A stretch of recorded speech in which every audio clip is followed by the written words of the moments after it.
বিশেষ আয়োজন নিয়ে আবারও সবাইকে স্বাগত জানাচ্ছি। হোপফুলি ইয়েস, আমরা এখন লাইভ এসে পড়েছি এবিসি রেডিওর ফেসবুক পেজে, ABC radio FM 89.2 verified Facebook page. যারা আছেন তারা নিশ্চয়ই দেখছেন সেটা, এবং সমন্বয় আছে আপনাদের সাথে। শুভ বিকেল সবাইকে। আশা করি সবাই পরিবার পরিজন নিয়ে, প্রিয়জনদেরকে নিয়ে সুস্থ আছেন, বাসায় আছেন এবং সেফ থাকবার চেষ্টা করছেন, নিয়মাবলীগুলো মেনেই আছেন। আর আমাদের এই বিশেষ আয়োজন আমরা যেটা সবসময় ক্লেম করে থাকি যে আমরা সবসময় we are always with you, সাথে আছি সবসময়, যেটা বলে থাকি। তো এবার যারা বাসায় আছেন এবং বাসায় থেকেও আপনাদের সাথে থাকবারই চেষ্টা করছি।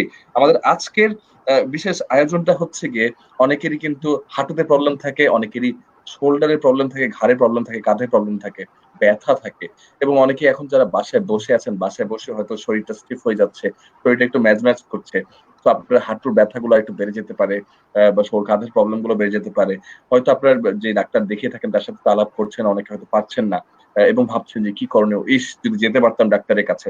তো আমরা যেটা চেষ্টা করছি, যেটা করেছি এবং সেটা এসকেএফ এর সাহায্যে করেছি, সেটা হচ্ছে যে আমরা সেই ডাক্তারগুলোকে আপনাদের কাছে নিয়ে আসবার চেষ্টা করেছি। তো আমাদের সাথে কিছু বিশেষজ্ঞ ডাক্তার আজকে আছে।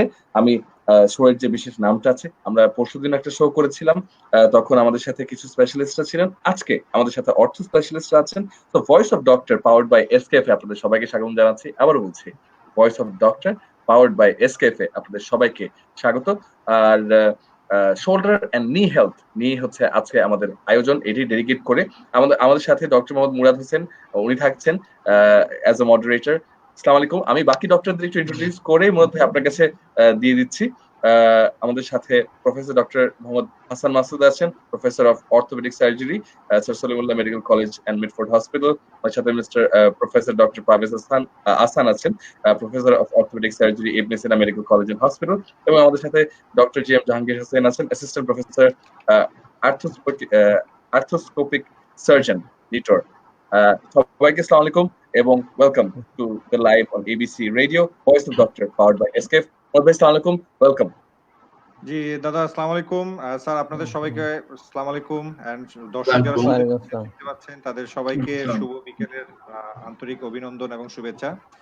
আপনারা অলরেডি জেনে গেছেন যে আমাদের এই প্রোগ্রামটা আসলে স্পন্সরিং হচ্ছে এসকে ফার্মাসিউটিক্যালস লিমিটেডের পক্ষ থেকে, এবং আমাদের আজকের প্রোগ্রামের নলেজ পার্টনার হচ্ছে এসকে ফার্মাসিউটিক্যালস লিমিটেডের ক্যালসিয়াম প্রিপারেশন, দ্যাট মিনস অস্টোকেল জি, এবং হচ্ছে আমাদের ইসমিপ্রাজল প্রিপারেশন, সেটি হচ্ছে ইসোরাল মাফ।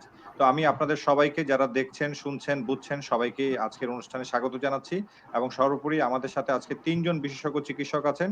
আমি 3 জন বিশেষজ্ঞ চিকিৎসককে আমার অন্তঃস্থল থেকে ধন্যবাদ জানাচ্ছি এবং কৃতজ্ঞতা প্রকাশ করছি। আমরা নিশ্চয়ই সবাই খুব ভালো আছি।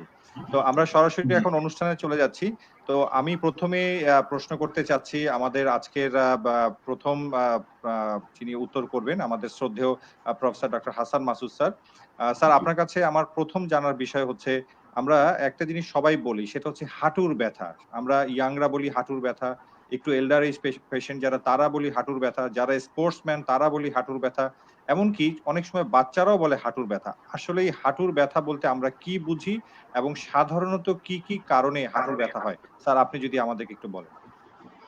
ধন্যবাদ একটা ভালো কোশ্চেন করার জন্য। এবং দেখেন, অনেকেই কিন্তু এরকম এই হাঁটুর ব্যথায় ভুগে। তো হাঁটুর ব্যথায় ভুগে এটা বিভিন্ন কারণে হতে পারে। আমরা যদি বলি একটু বয়স্কদের, যে অস্টিওআর্থ্রাইটিস বলে একটা রোগ আছে, সেই কারণে হাঁটুর ব্যথা হতে পারে। সেটা কি? সেটা হচ্ছে যে হাঁটুর যে কার্টিলেজ থাকে হাড্ডির উপরে, সেই কার্টিলেজটা ক্ষয়ে যায়। এটা বয়সজনিত কারণে। তারপর অনেক সময় দেখা যায় আঘাতের কারণেও কার্টিলেজ ক্ষয়ে যেতে পারে, তার কারণেও ব্যথা হতে পারে। তবে তাছাড়াও অনেক কারণেই ব্যথা হতে পারে। যেমন হচ্ছে যদি কোনো লিগামেন্ট ছিঁড়ে যায়, সেক্ষেত্রে হিস্ট্রি একটা থাকবে, ইতিহাস একটা থাকবে যে সে কোনো আঘাত পেয়েছে কিনা। সুতরাং রোগীকে জিজ্ঞাসা করতে হবে সে কোনো আঘাত পেয়েছে কিনা। আঘাতের কারণে এরকম লিগামেন্ট ছেড়ে যেতে পারে, সেই কারণে ব্যথা হতে পারে। তারপরে হচ্ছে যদি আমাদের বডির যে ওয়েট, যে ট্রান্সমিশন হয়, তার কিন্তু একটা লাইন থাকে। এখন কোনো কারণে যদি লাইনটা একটু ব্যতিক্রম হয়ে যায় বিভিন্ন কারণে, তার কারণে ব্যথা হতে পারে। তবে ওয়েট যদি বেশি হয়ে যায়, তার কারণে বডি ওয়েটটা তো হাঁটু দিয়েই যায়, তার কারণেও ব্যথা হতে পারে। তো বিভিন্ন কারণে এরকম ব্যথা হয়, এবং কিছু কিছু অ্যাবনর্মালিটি আছে, সে কারণেও ব্যথা হতে পারে। তবে কমন যেটা আমরা দেখি বয়স্ক মানুষের যে হাঁটুর ব্যথা যে হয়, সেটা কিন্তু ক্ষয়ের জন্য। আবার বাচ্চাদের গ্রোয়িং এজে, যখন বাচ্চাটা খুব গ্রো করতেছে, সেই সময় সেই বাচ্চাটা যদি ক্যালসিয়াম এবং ভিটামিন ডি ইয়াতে অভাবে ভুগে, সেই ক্ষেত্রেও কিন্তু ব্যথা হতে পারে। সুতরাং বিভিন্ন কারণেই ব্যথা হয়। তো এই ব্যথার জন্য সেটা হচ্ছে যে আমাদের প্রথমে বাচ্চা মানে যে রোগী তার হিস্ট্রিটা ভালোভাবে নিতে হবে, ইতিহাসটা ভালোভাবে নিতে হবে। তারপরে হচ্ছে তাকে পরীক্ষা করতে হবে, মানে পরীক্ষা মানে আমি বলতে চাচ্ছি ফিজিক্যাল এক্সামিনেশন, অর্থাৎ তাকে ভালোভাবে তার পাটা পরীক্ষা করতে হবে, তার অন্যান্য কোথাও কোনো সমস্যা আছে কিনা সেটা পরীক্ষা করতে হবে, এবং সেই অনুযায়ী আমরা পরীক্ষা কিছু ইনভেস্টিগেশন দিব। ইনভেস্টিগেশন মানে হয়তো এক্স-রে বা রক্তের কিছু পরীক্ষা, সেটা দেখে তারপরে আমরা একটা সিদ্ধান্ত নেই যে ব্যথার কারণ কি এবং কি ধরনের চিকিৎসা দেওয়া যেতে পারে। ধন্যবাদ। জি ধন্যবাদ স্যার আপনার সুন্দর উত্তরের জন্য। আমি আমার দ্বিতীয় প্রশ্নটি করতে যাচ্ছি আমাদের শ্রদ্ধেয় প্রফেসর ডক্টর পারভেজ হাসান স্যারের কাছে। আমাদের মাসুদ স্যার অলরেডি বলেছেন যে হাঁটুর ব্যথার কি কি কারণ। তো স্যার আমি স্পেসিফিক্যালি আপনার কাছে জানতে চাচ্ছিলাম যারা বাচ্চারা আছে, মানে আমি যদি স্পেসিফিক বলি 18 বছরের নিচে যে বাচ্চারা আছেন বা কিশোররা আছেন, তাদের মূলত হাঁটুর ব্যথার কি কি কারণ হতে পারে বলে আপনি মনে করেন? ধন্যবাদ আপনার সুন্দর প্রশ্নের জন্য। যখন আমরা সাধারণত হাঁটু ব্যথা বয়স ভেদেই পার্থক্য করি, যাদের কম বয়সী এক ধরনের হাঁটু ব্যথা, আবার যারা 40-এর উপরে তাদের ব্যথা আলাদা। কিন্তু আপনি প্রশ্ন করেছেন যাদের কম বয়সী 18 বছরের নিচে। আমরা যখন 18 বছরের নিচে কথা আমরা চিন্তা করব, প্রথমে যে প্রশ্নটা সেটা হচ্ছে যে জন্মগত কোনো ত্রুটি আছে কিনা।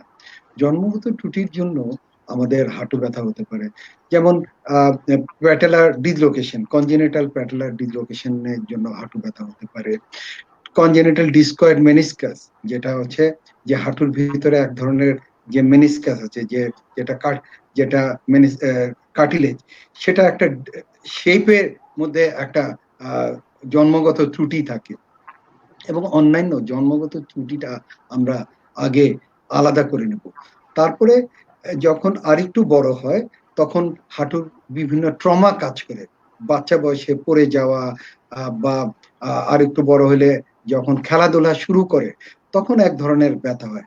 পড়ে যাওয়ার ব্যথার ভিতরে অবশ্যই আমরা চিন্তা করব যে এই পড়ে যাওয়াটা কোনো ফ্র্যাকচার বা অন্য কিছু হয়েছে কিনা এটা, অথবা লিগামেন্ট ইনজুরি, যেটা 15-এর পরে দেখা যাচ্ছে যে টুইস্টিং ইনজুরি যদি হয় সেটা কারণেও হাঁটু ব্যথা হতে পারে। তাহলে ট্রমা বাদ দিলে অনেক সময় বাচ্চাদের হাঁটুতে সেপ্টিক আর্থ্রাইটিসও হতে পারে, যে অনেক আগে ব্যথা হয়েছে, সে বললো না, ভিতরে ইনফিউশন হয়ে সেটা পরবর্তীতে ইনফেকশন হয়েও হতে পারে। এই নানাবিধ কারণেই বাচ্চাদের আমাদের চিন্তা করতে হবে বাচ্চাদের ব্যথা। জি ধন্যবাদ স্যার আপনার সুন্দর উত্তরের জন্য। আমি এখন চলে যেতে চাই আমাদের শ্রদ্ধেয় জাহাঙ্গীর হোসেন স্যারের কাছে। স্যারের কাছে আমার স্পেসিফিক দুটো প্রশ্ন আছে। আমার প্রথম প্রশ্ন হচ্ছে যে স্যার আমরা ট্রমাটিক নি পেইন বলতে কি বুঝি, এবং আমার দ্বিতীয় প্রশ্ন হচ্ছে লিগামেন্ট ইনজুরি। এটা আমরা খুব কমনলি শুনতে পাই, বিশেষ করে যারা একটু স্পোর্টসম্যান তারা প্রায়শই শুনি যে ওনার লিগামেন্ট ইনজুরির জন্য উনি হাঁটতে পারছেন না, হাঁটু ভাঁজ করতে পারছেন না। তো স্যার আপনি যদি স্পেসিফিক্যালি আমাদেরকে একটু গাইড করেন যে ট্রমাটিক নি পেইন বলতে আমরা কি বুঝি, এবং লিগামেন্ট ইনজুরির জন্য যে নি পেইন হয় সেটা বলতে আমরা আসলে কি বুঝি। হ্যালো, জি স্যার আমরা শুনতে পাচ্ছি আপনাকে। আচ্ছা ধন্যবাদ। আপনি একটু খুবই গুরুত্বপূর্ণ প্রশ্ন করেছেন যে ট্রমাটিক পেইন আর তাতে কি হয়। অ্যাকচুয়ালি আমাদের দেশে আজকাল আমরা অনেক স্পোর্টসে এগিয়ে গিয়েছি, যেমন যা ক্রিকেট খেলতে পারি, ফুটবল, অন্যান্য খেলা। এছাড়াও যে আঘাত, আজকাল যে যোগাযোগ ব্যবস্থার জন্য অনেক ক্ষেত্রে আমরা অ্যাক্সিডেন্টের ফেস করি, অথবা আমি স্বাভাবিকভাবে বলতে পারি যে কোনো উপায়ে সে হাঁটুতে আঘাত যদি পায় সেটা রাস্তা দিয়ে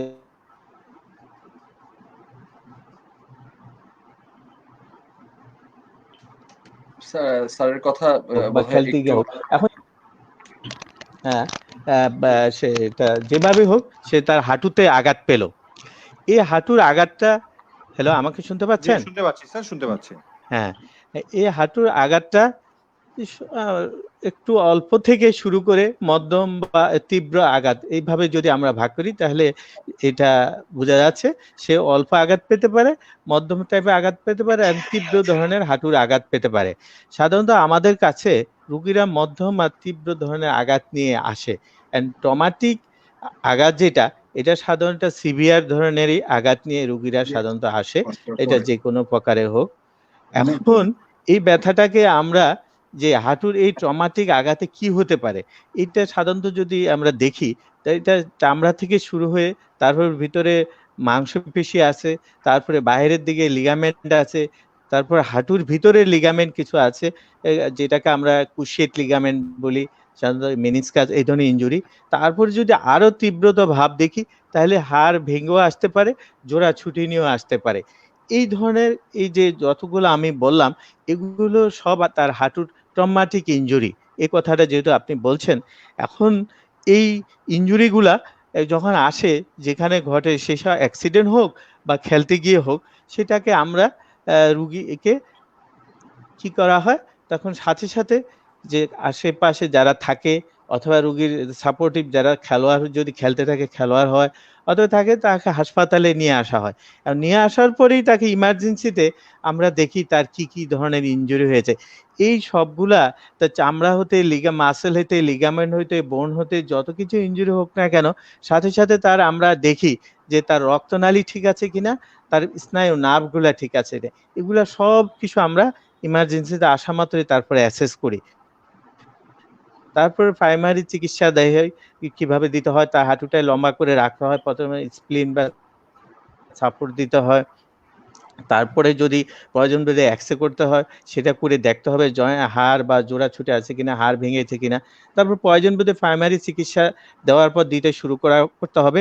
তারপরে আমরা যখন ভিতরে যে লিগামেন্ট, মাসল, অন্যান্য মেনিসকাস ইনজুরি আছে কিনা, তার জন্য আমরা পরবর্তীতে তার এমআরআই ইত্যাদি করে ডিটারমিন করি। আর ইমার্জেন্সিতে আসার পরেই তার প্রাথমিক চিকিৎসাটা দেওয়ার করা হয়। এগুলো হতে পারে প্রাথমিক চিকিৎসা। এখন যদি আমরা চিন্তা করি যে তার পরবর্তী প্রাথমিক যে সিম্পল একটা লিগামেন্ট ইনজুরি হয়েছে, তার বোন ঠিক আছে, জয়েন্টটা ঠিক আছে, তো এখন লিগামেন্ট ইনজুরির জন্য ঠিক আছে, এই লিগামেন্ট ইনজুরি, কিছু ইনজুরি আছে হয়তো একটু সে স্পেন হতে পারে, অথবা তার হালকা অর্ধেক টিয়ার হতে পারে, অথবা পূর্ণভাবে লিগামেন্টটা ছিঁড়ে যেতে পারে। এখন সেটা বাইরের লিগামেন্টগুলো হতে পারে আর ভিতরের লিগামেন্টগুলো হতে পারে। এখন এই লিগামেন্টগুলা একটা নির্দিষ্ট টাইমে তার প্রাথমিক চিকিৎসা দেওয়ার পরে আমরা তার চিকিৎসার জন্য যাই।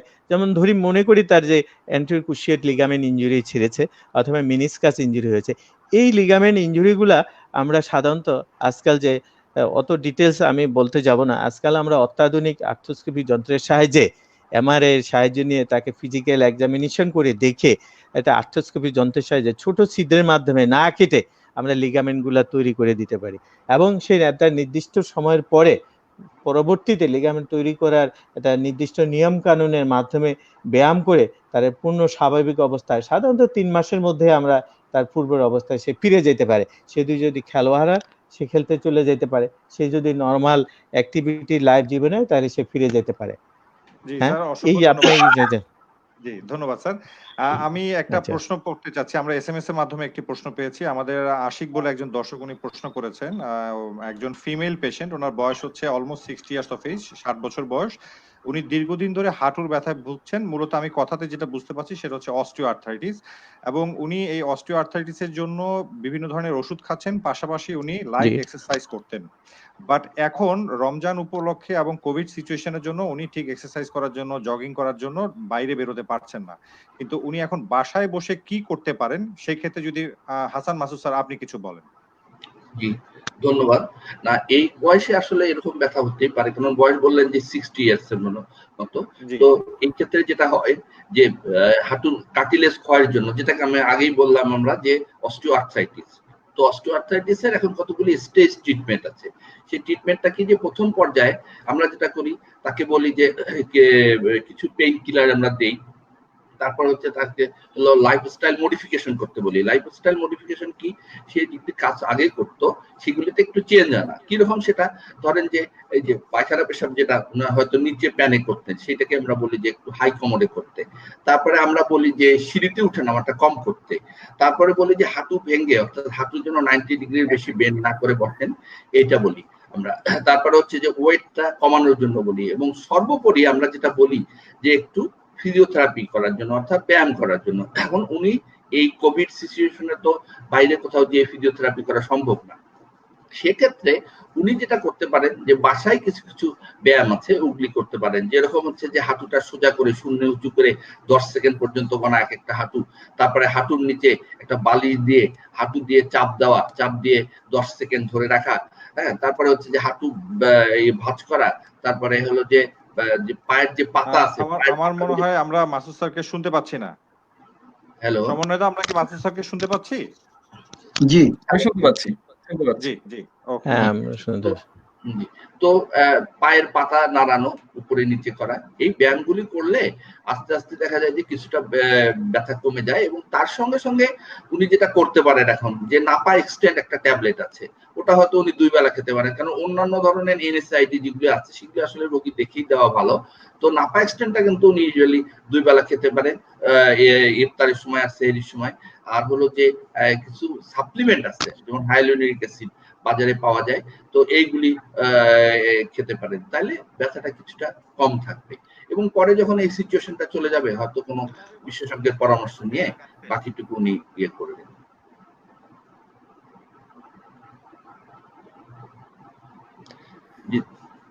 মোরদ ভাই, আমি যদি একটু অ্যাড করি, মাসুদ স্যার তো বললেন, হ্যাঁ আমি জাস্ট একটু এই মুহূর্তে যারা আমাদেরকে দেখছে এবিসি রেডিওর ফেসবুক পেজের মাধ্যমে সরাসরি সম্প্রচারে, তাদেরকে একটু মনে করিয়ে দিতে চাই যে আমরা ফেসবুক লাইভে আছি, এই পুরো ঘন্টাটা আমরা থাকছি। তো আপনাদের যদি পায়ের কোনো ব্যথা থাকে, বিশেষ করে হাঁটুর যদি কোনো ব্যথা থাকে বা সেই সংক্রান্ত কোনো সমস্যা থাকে, আপনার বা আপনার কোনো প্রিয়জনের থাকে, পরিবারের কারো থাকে, অথবা শোল্ডার, ঘাড় বা কাঁধ রিলেটেড কোনো প্রবলেম থাকে, তাহলে আপনারা কাইন্ডলি প্রশ্ন করে ফেলতে পারেন। আমাদের যে ফেসবুক লাইভটা আছে সেটার নিচে কমেন্ট করে ফেলতে পারেন আপনার প্রশ্নটা। আবারও বলছি, যতটা রেলেভেন্ট হবে, যতটা মিল রেখেই হবে, ততটা উত্তর দিতে সাহায্য হবে আমাদের স্পেশালিস্টদের। সেগুলাই আমরা পৌঁছে দিব এই স্পেশালিস্টদের কাছে। সো চটপট প্রশ্নগুলো করে ফেলুন। এবিসি রেডিও যে লাইভটা হচ্ছে, যে সরাসরি সম্প্রচারে এই মুহূর্তে আমাদেরকে দেখতে পাচ্ছেন, সেটার নিচে কমেন্টটা করে ফেলবেন। অনেকে ইতিমধ্যে করছে, কিন্তু আমি একটু অ্যাড করছি। অলরেডি আমি দেখতে পাচ্ছি যে বেশ কিছু আমাদের কাছে কোশ্চেন চলে এসেছে। আপনি যদি একটা দুইটা কোশ্চেন একটু আমাদেরকে বলেন। জি জি জি, আমি সেখান থেকে পড়ে ফেলছি এখনই। একটা মিনিট, এবং আবারও সবাইকে মনে করে দিচ্ছি যে আমরা তো আসলে এই পুরো ঘন্টাটা জুড়েই আছি। তো মোহাম্মদ কামাল উদ্দিন সেলিম যেমন লিখেছে যে পায়ের গোড়ালিতে ব্যথা, হাতের আঙ্গুলের গেটে ব্যথা, বয়স 43, ডায়াবেটিস আছে, পুরুষ মহিলা উভয়। জি, আমার মনে হয় এটা আমাদের আহসান স্যার যদি একটু আনসার করেন, পারভেজ আহসান স্যার। আমার মনে হয় যদিও আমাদের টপিকের সাথে রিলেটেড না, বাট খুব ইন্টারেস্টিং কোশ্চেন। আমার মনে হয় কম বেশি সবারই এটার প্রতি আগ্রহ আছে। জি জি, ধন্যবাদ। বয়স কনসিডার 43 বছর, এবং সে গেটে গেটে ব্যথার কথাই বলছে। তো আমরা এই ক্ষেত্রে যেটা চিন্তা করব, আর্থ্রাইটিসের, রিউমাটয়েড আর্থ্রাইটিসের কথা চিন্তা করব। তো রিউমাটয়েড আর্থ্রাইটিস, প্রথমে তো আমরা ইতিহাস নিব, তার ব্যথাগুলা পুরো দেখব। দেখার পরে আমরা শারীরিক পরীক্ষা করে দেখব যে তার অন্যান্য কোন কোন জয়েন্টে ব্যথা, এবং সর্বোপরি রিউমাটয়েড আর্থ্রাইটিসের টেস্ট করব, আর টেস্ট, এনটিসিসিপি, অথবা যদি HLA-27 এইসব টেস্ট করে তারপরে আমরা ডায়াগনোসিস করব। আলটিমেটলি ডায়াগনোসিস করার পরে তাকে প্রথমে গ্রেডিং করব যে এটা রিউমাটয়েড আর্থ্রাইটিস কোন স্টেজে আছে, স্টেজ 1 বা স্টেজ 2 বা স্টেজ 3। স্টেজ 1 এ ট্রিটমেন্টটা আমরা যেটা করি, সাধারণত ড্রাগ ট্রিটমেন্ট করি আর এক্সারসাইজ দিই। ড্রাগ ট্রিটমেন্টের মধ্যে আমরা প্রথমে রিউমাক্যাপ বা রিউমাসিড এইসব জাতীয় ওষুধ দিই, দ্যাট ইজ ইন্ডোমেথাসিন গ্রুপের ওষুধ দিই। তারপরে আমরা সাথে সাথে অনেক সময় স্টার্টিং ফেজে একটু ওরালি একটু স্টেরয়েডও দিই, মিথাইল প্রেডনিসোলোন বা এইসব জাতীয় ওষুধ দিই। দিয়ে অনেক সময় আরো কিছু ওষুধ যেমন মেথোট্রেক্সেটও দেই যদি তার গ্রেডটা আরো একটু বেশি হয়। এভাবে আমরা প্রাথমিক চিকিৎসা করি।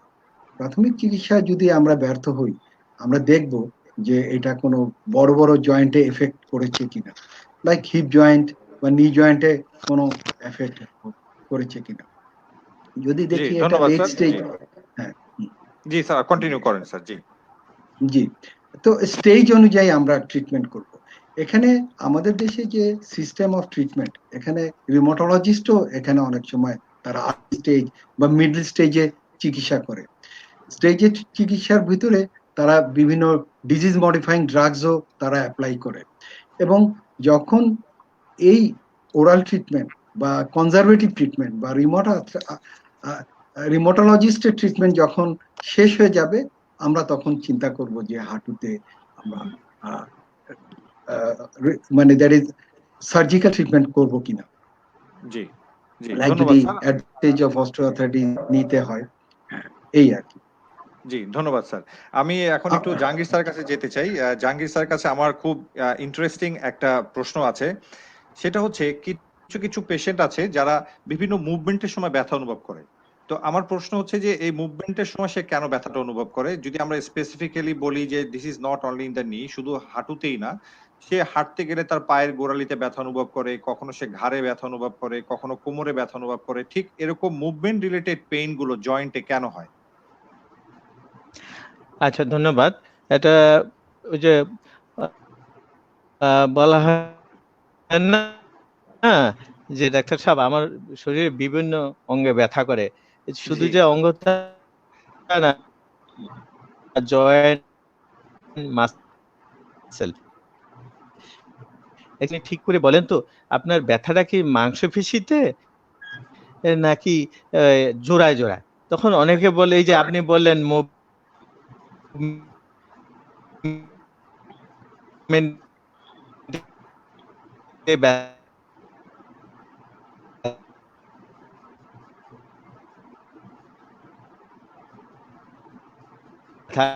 তাহলে হ্যালো, জি জি শুনতে স্যার। পাচ্ছি স্যার। হ্যাঁ আমাকে শুনতে পাচ্ছেন? শুনতে হ্যাঁ পাচ্ছি জি। হ্যাঁ, যে এখন তাহার যদি বিভিন্ন জোড়ায়, কাত হলে, বাঁকা হলে, সোজা হলে ব্যথা হয়, তাহলে এই ব্যথাগুলো আমরা অধিকাংশ চিন্তা করি যে এটা মাসকুলার স্কেলেটাল পেইন। এখন পেইনটা কিছুটা মাসেলের মধ্যে হতে পারে, কিছুটা জয়েন্টও হতে পারে। তো অধিকাংশ ক্ষেত্রে যখন মাসেলে বিভিন্ন মুভমেন্টে ব্যথা হয় জয়েন্ট থেকে, সেটা আমরা সাধারণত ফাইব্রোমায়ালজিয়া, মাসকুলার পেইন বলি। আর যখন এই ব্যথাটা সাথে সাথে আপনার জয়েন্টে হয়, সেই ক্ষেত্রে আমরা বলি যে জয়েন্ট পেনও আছে। তো এগুলা বিভিন্ন কারণ হতে পারে, অধিকাংশ ক্ষেত্রে ইডিওপ্যাথিক, মানে কারণ জানা যায়, সেক্ষেত্রে আননোন এই কারণটা। তবে তাকে ফিজিক্যালি এবং দেখতে হবে, কিছু ল্যাবরেটরি টেস্ট করতে হবে, তারপরে তার প্রথম থেকে তো আমরা তার হিস্ট্রি নিলাম, তার উপসর্গ দেখে তাকে অ্যাকচুয়ালি ডায়াগনোসিসটা করতে হবে। তবে অধিকাংশ ক্ষেত্রে এই ধরনের ব্যথা আমাদের যেটা দেখা যাচ্ছে এক্সপিরিয়েন্সে, সাধারণত মহিলারা নিয়ে আসে। তাদের বিভিন্ন কারণ, হরমোনাল চেঞ্জ অথবা কিছুটা ফ্যামিলিগত অ্যাংজাইটি, সাইকোলজিক্যালও এই ধরনের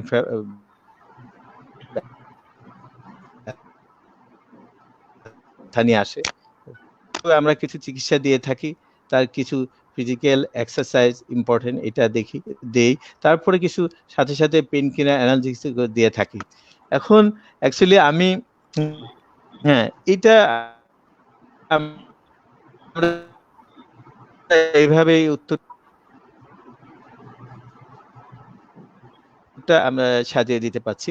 আমি মনে জি করছি যে এইভাবে চিকিৎসা নিলে জি তিনি স্যার, ঠিক। ধন্যবাদ স্যার আপনার সুন্দর হ্যালো, উত্তরের জন্য। সম্মানিত, আমার ধারণা অনেকগুলো প্রশ্ন আপনার কাছে অলরেডি চলে এসেছে। জি আপনি যদি একটু হ্যাঁ, আমাকে প্রশ্নগুলো শুনতে বলেন। পাচ্ছেন? হ্যাঁ জি জি স্যার, শোনা যাচ্ছে। মুরাদ ভাই ধন্যবাদ। হ্যাঁ, আসলে অনেকগুলো প্রশ্ন আছে। সো আমরা যদি একটু একটু করে যাই, যদি আমরা তাদেরকে সাহায্য করতে ট্রাই করি এবং দেখি যে কোনটা রেলেভেন্ট, কোনটা স্যাররা ইয়ে করতে পারেন, সেভাবে করে যদি একটু আগাই তাহলে ভালো হয়। আম, আহ, একজনের নাম হচ্ছে মন। উনি বলছেন যে আহ, হাতে পায়ের গিটে গিটে ব্যথা, বয়স 23, এই সম্পর্কে কিছু বলবেন কিনা? জেনেরিক কারণ হতে পারবে। তারপর আরো আরো একটা প্রশ্ন আমি যাচ্ছি। মিয়াও টুইট, তার কোমর হাঁটুতে অনেক ব্যথা, বসলে উঠতে অনেক কষ্ট হয়, নামাজ পড়তে বসলেও উঠা বসার সময় অনেক কষ্ট হয়, এবং ঘুম থেকে উঠলে পিঠে ব্যথা হয় অনেক। জি, আমি একটু পারভেজ স্যারকে অনুরোধ করবো, স্যার আপনি যদি খুব সংক্ষেপে এই দুটো পেশেন্টের আমাদের উত্তরটা করেন। আহ, উঠতে বসতে কোমরে ব্যথা হয়। অ্যাকচুয়ালি কোমরের ব্যথা আমরা দুভাগে ভাগ করে নিই বয়স অনুযায়ী। যদি আর্লি স্টেজ হয়, অবশ্যই আমরা বিভিন্ন আর্থ্রাইটিসের কথা আমরা করি। কোমরের ব্যথার অ্যাঙ্কালুজিং স্পন্ডিলাইসিসও কোমরের ব্যথা হয়। তো ওটা আর্থ্রাইটিসের কোমরের ব্যথা যদি হয়, তাহলে আমরা আর্থ্রাইটিসের ওই অনুযায়ী আমরা ওষুধ দিব। লাইক আমরা আগেই বলছি যে ইন্ডোমেথাসিন গ্রুপ, অনেক সময় স্টেরয়েড দিই, অনেক সময় মাইল্ড স্টেরয়েড দিই, অনেক সময় আমরা লাইক ডিজিজ মডিফাইং ড্রাগস এই সমস্ত অ্যাপ্লাই করি। তবে এই ধরনের ইয়েটাকে স্টেজ অনুযায়ী আমরা ট্রিটমেন্ট করি। যদি অল্প হয় আমরা ব্যথার ওষুধ দিই। তো আমরা সবচেয়ে যে জিনিসটা এই আর্লি এজে আমরা অ্যাপ্লাই করি সেটা হচ্ছে ফিজিওথেরাপি। অনেক সময় দেখা গেছে যে তারা হয়তো খুব হালকা ব্যথা হচ্ছে, কিন্তু সে খুব ঘাবড়ে যাচ্ছে যে কেন আমার কোমরে ব্যথা হচ্ছে। এবং তাদেরকে অবশ্যই বিভিন্ন ফিজিওথেরাপি দিয়ে তার চিকিৎসা করি, এবং তার সাইকোলজিক্যাল আসপেক্টও আমরা চিন্তা করি যে সে হয়তো ঘাবড়ে গেছে, কোমরে ব্যথা হয়েছে বলেই সে ঘাবড়ে যায়, এবং তাকে সাইকোলজিক্যালি আমরা বুস্ট আপ করি যে না, এটা কিছু হয়নি। সত্যি কথা বলতে কি, এখন অনেক ধরনের ট্রিটমেন্ট চলে এসছে এবং আমরা ডায়াগনোসিস করতে পারি। তবে তাদের সাইকোলজিক্যাল বুস্ট আপ এবং ফিজিওথেরাপি, ওষুধ কম খেয়ে তাকে ট্রিটমেন্ট করানোর চেষ্টা আমরা এটা করি। সংক্ষিপ্তভাবে এটাই আমি এভাবেই চিকিৎসা করি। সম্মানিত, আমার ধারণা আপনার কাছে আরো বেশ কিছু প্রশ্ন এসছে, আমি বেশ দেখতে কিছু পাচ্ছি। আছে, এখন যেগুলো রেলেভেন্ট ওগুলো ওভাবে করেই যে যাচাই করবেন। এবং আমাদের এরপরে প্রশ্নের আনসার করবেন হচ্ছে জাহাঙ্গীর স্যার। ওকে ওকে, তো তাহলে জাহাঙ্গীর স্যার বলছি এদিকে, যেমন মুরাদ হোসেন বলেছেন, এবং আরেকজন বলছিলেন যে ক্রিকেট খেলতে গেলে ব্যথা হয়। হ্যাঁ, তো মুরাদ হোসেন এখানে একজন লিখেছেন যে ক্রিকেট খেলতে গেলে হাঁটুতে এবং পায়ের গোড়ালিতে অনেক ব্যথা হয়, বয়স 32, কি করতে পারি? এবং স্যার আরেকটা জিনিস যদি যোগ করি, যে আপাতত এখন যারা বাসায় আছেন, তারা এখন বাসায় মানে এই শর্ট টার্মে কি রেমেডি পেতে পারে, সেগুলো যদি আপনারা অ্যাড করে দেন, বা আপনাদের ফোন নাম্বার বা কোনো কন্ট্যাক্ট নাম্বার যেখান থেকে টেলিমেডিসিনের সাহায্য নিতে পারে, সেগুলো যদি একটু অ্যাড করে দেন। আচ্ছা, ধন্যবাদ। ওই টেলিমেডিসিনের কথা বলছেন যে, তখন আমি এটা আগেই উত্তর দিই। আজকাল অনলাইনে চার্জ করলে আপনি বিভিন্ন, আমাদের নাম্বারও অনলাইনে আছে, অন্যান্য ডাক্তারদের নাম্বারও আছে, আপনি সেটা ফোন নাম্বারটা নিয়ে ফোন করলে আমি মনে করি সবাই, বা আমাকে বা আমাদের অন্যান্য কলিগ আছে তাদেরকে ফোন করলে উত্তর পাবেন।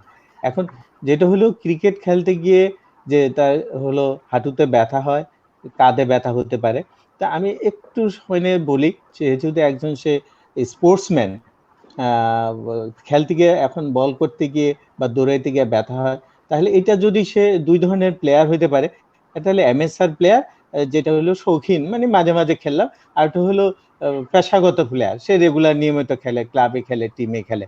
এখন যদি ক্রিকেট খেলা আমি চিন্তা করি, প্রথম যদি বল করতে গিয়ে ব্যথা হয় কাঁধে, তাহলে যে এমএসআর হলে আমি তাকে বুঝতে পারি তার কোনো এই ধরনের পূর্ব অভিজ্ঞতা নেই। একটা খেলার আগে যে ওয়ার্ম আপ করা, গিয়ে তার হাতের ফিটনেস করা, দৌড়ানোর ফিটনেস, এই ধরনের ফিটনেস বা সে ট্রেনিং এর তার অভিজ্ঞতা নাই, বা সেটা সে ঠিক মতো করে নাই। এই জন্য আমরা দেখি যে এই ধরনের প্লেয়ারের যারা পূর্বের ট্রেনিং এর নাই, অভিজ্ঞতা নাই বা প্রশিক্ষণ নেয়নি, তারা সাধারণত ভিতরের যে জয়েন্টে বল করতে গিয়ে হাত যখন উঠায় এবং বলটা ছেড়ে দেয়, দুইটা ধরনের আমরা বলি, একটা কোকিং ফেজ আর লিভ। এটাতে তার ভিতরে যে একটা ল্যাব্রাম থাকে শোল্ডার জয়েন্টের জোড়া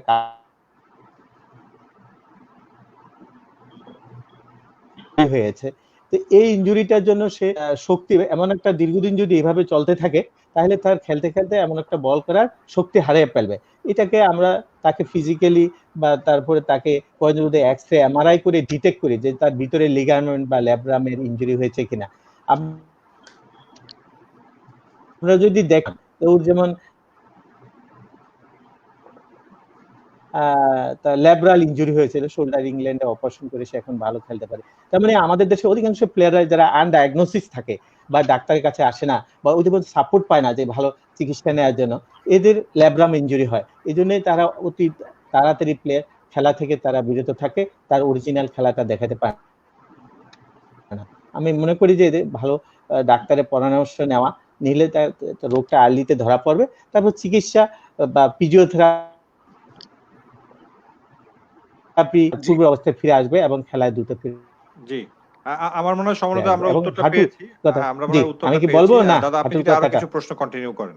জি, না আসলে স্যার সেটা আমরা করে দিচ্ছি, কিন্তু স্যার আমার মনে হয় যে যিনি প্রশ্ন করেছেন উনি মোস্ট লাইকলি অ্যামেচারই, মানে ধরেন হয়তো নিয়মিত প্রফেশনালি ক্রিকেটার না, তো তাদের এরকম ব্যথা হলে শৌখিন ক্রিকেটার, তো এরকম হলে কি করণীয়, এটা একটু মাথায় রাখতে পারেন, আমরা পরবর্তীতে করতে চাইলে। আমি সবাইকে আবার একটু মনে করতে চাই, voice of doctor powered by SF pharmaceuticals চলছে এবিসি রেডিও ফেসবুক লাইভে, এবং নলেজ পার্টনার হচ্ছে অস্টাকল জি এবং এসোরাল মাপস। সো আমাদের সাথে আপনারা আছেন, অনেকেই লিখছেন। আর পরবর্তী প্রশ্নে চলে যাচ্ছি। তারেক খান বলেছেন, বয়স 45, মহিলা, হাতের ছোট ছোট গিরায় ব্যথা করে এবং ফুলে যায়, হাত পা খুব জ্বালা পোড়া করে, মাজা ব্যথা করে, কি করতে পারে? মিনারাস। যে আমার মনে হয় এই প্রশ্নটার উত্তর যদি আমরা মাসুদ স্যারের কাছ থেকে নেই। জি, স্যার এটা ধন্যবাদ। আসলে খুব কমন সমস্যা, সেটা হচ্ছে হাত পা জ্বালা পোড়া করা। জি স্যার। এটা একটা কমন সমস্যা আসলেই।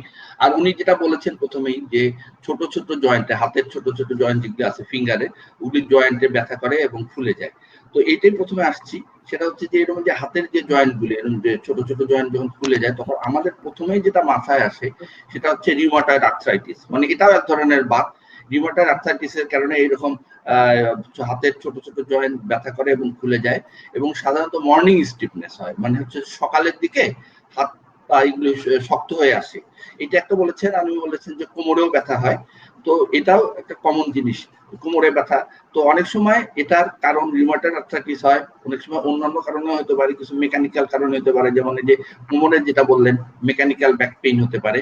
তবে প্রথমেই এটা সম্বন্ধে বলতে হলে আগে হচ্ছে যে ওনার হিস্ট্রিটা ভালোভাবে শুনে কিছু পরীক্ষা নিরীক্ষা করতে হবে। পরীক্ষা নিরীক্ষা মানে এটা দুই ধরনের, একটা হলো ফিজিক্যাল এক্সামিনেশন, অর্থাৎ তাকে তার জয়েন্ট গুলি বিভিন্নভাবে মুভমেন্ট করে তার জয়েন্টের কন্ডিশন দেখে ধারণা নেওয়া যে এটা আসলে কি কারণে হচ্ছে।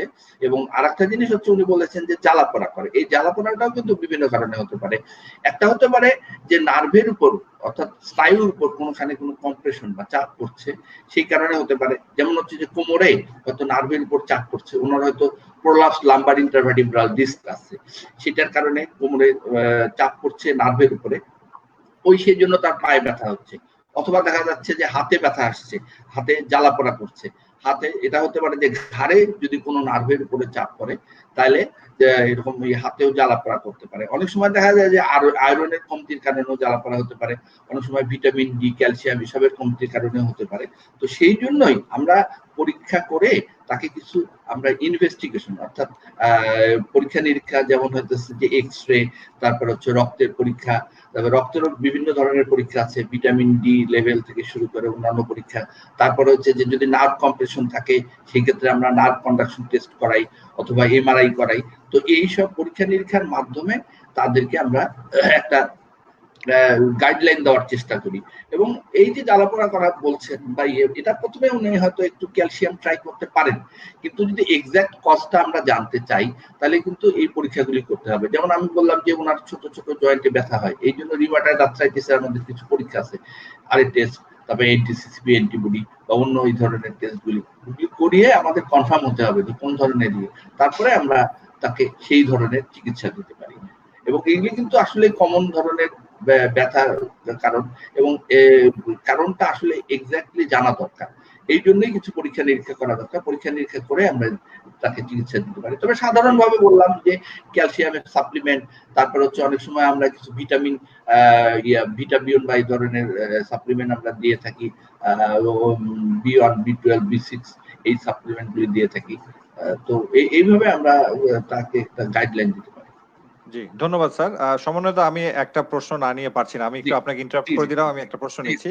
আমাদের একজন দর্শক একটি প্রশ্ন করেছেন যে উনি জানতে চাচ্ছেন যে প্লেন ক্যালসিয়ামের সাথে এখন কোরাল ক্যালসিয়াম বা যেটাকে অর্গানিক ক্যালসিয়াম বলা হচ্ছে, এই দুটোর আসলে পার্থক্য কি? আমি একটু জাহাঙ্গীর স্যারের দৃষ্টি আকর্ষণ করছি। স্যার আপনি যদি বলেন যে প্লেন ক্যালসিয়াম এবং কোরাল ক্যালসিয়াম আসলে দুটোর মধ্যে পার্থক্যটা কোথায়? আর আমরা ক্যালসিয়ামের কথা বারবার শুনছি যে বিভিন্ন জয়েন্ট, অস্টিওআর্থ্রাইটিস এই বিষয়গুলোতে ক্যালসিয়ামের একটা রোল আছে। আপনি যদি একটু ক্লিয়ার করেন স্যার। হ্যালো, কাকে বলছেন? জি জাহাঙ্গীর স্যারকে করেছি। জি আচ্ছা, রিপিট করেন। আমি একটু জি স্যার, ওকে আমি রিপিট করছি স্যার। সেটি হচ্ছে আমাদের একজন দর্শক প্রশ্ন করেছেন যে নরমাল ক্যালসিয়াম এবং কোরাল ক্যালসিয়াম এই দুটোর মধ্যে আসলে বেসিক পার্থক্যটা কোথায়? আর দ্বিতীয় হচ্ছে যে আমরা তো আজকের আলোচনা থেকেও জানলাম যে ক্যালসিয়াম সাপ্লিমেন্টেশনের একটা ভালো রোল আছে। তো সেই ক্ষেত্রে আপনি একজন অর্থোপেডিক সার্জন হিসেবে আপনার অ্যাডভাইসটা কি থাকবে ক্যালসিয়ামের ক্ষেত্রে? আচ্ছা, ক্যালসিয়াম আর কোরাল ক্যালসিয়াম একটু ডিফারেন্ট আছে। যেটা প্লেন ক্যালসিয়াম এটা সাধারণত সবাই তৈরি হয় এখন, আর কোরাল ক্যালসিয়াম যেটা হলো যে কোরাল থেকে তৈরি বা কালেক্টেড করা হয় এই ক্যালসিয়ামটা।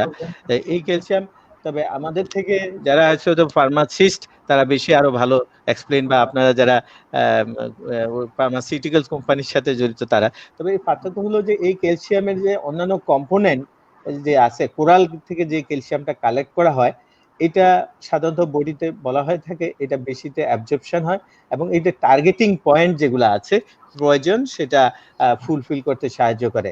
আর আজকাল এই কোরাল ক্যালসিয়ামের সাথে আরো অ্যাডজাঙ্ক হিসাবে আরো কিছু মিনারেলস সেগুলো যুক্ত করে দেওয়া হয়। এটা সব মিলে একটা ওভারঅল নিউট্রিশন, জি, মানে bones and joints nutrition. Calcium bones and joints এর যে নিউট্রিশন আদার মিনারেল সহ প্লেন ক্যালসিয়ামের সাথে যুক্ত করে দেওয়া হয়। জি জি তাহলে আমরা এই যে একটা পেলাম বোন পেয়ে আমরা এদেরকে অ্যাসেস করে দেখি যে এদের ক্যালসিয়াম লেভেল কম, সুতরাং এই ট্যাবলেটটা কোরাল যুক্ত যে ক্যালসিয়াম আছে এটা সেবন করলে সে তার ভালো ফল পাবে। ধন্যবাদ স্যার, ধন্যবাদ। আমি একটু না বলেই পারছি না যে আসলে যে কোরাল ক্যালসিয়ামের কথা আমরা বললাম, আমাদের আজকে যে নলেজ পার্টনার যে ব্র্যান্ডটা আছে অস্ট্রোকেলজি, সেটি হচ্ছে এসকে ফার্মাসিউটিক্যালস লিমিটেডের একটি কোরাল ক্যালসিয়াম প্রিপারেশন। আমি জাস্ট দর্শকদেরকে একটু মনে করিয়ে দিতে চাচ্ছি। আমি এবার চলে যাচ্ছি একটু পারভেজ স্যারের কাছে। আমি পারভেজ স্যারের কাছে একটি স্পেসিফিক প্রশ্ন করতে চাচ্ছি যে মাসেল পেইন এবং নার্ভ পেইন এই দুটোকে আমরা কিভাবে ডিফারেন্সিয়েট করব? হ্যাঁ, ধন্যবাদ, খুব সুন্দর এবং অত্যন্ত ক্রিটিক্যাল কোশ্চেন করার জন্য। সাধারণত আমরা যেটা নার্ভ পেইনের কথাই বলি, বিশেষ করে নার্ভের কম্প্রেশন হয়, এটা যদি সাধারণত ঘাড়ের থেকেও নার্ভ কম্প্রেশন হয় অথবা কোমরের থেকেও কম্প্রেশন হয়। এই নার্ভ কম্প্রেশন যখন হয় সাধারণত সার্ভাইকাল স্পন্ডিলাইসিস বা সার্ভাইকাল ডিস্ক প্রোল্যাপস অথবা কার্পাল টানেল সিনড্রোম, এগুলোতে নার্ভের উপর এক ধরনের কম্প্রেশন হয়। এই নার্ভ কম্প্রেশন হলে পেশেন্ট যে কমপ্লেন করে সেটা হলো জিজি করতেছে, ঝিনঝিন, এই সমস্ত কমপ্লেন। আর মাসেল পেইনটা বিশেষ করে যখন এই বিভিন্ন মাসেল পেইন যখন, তখন ওরা বলবে যে ডিফিউজ পেইন, বড় আকারে একটা জায়গায় তার মাসকুলার পেইন হচ্ছে।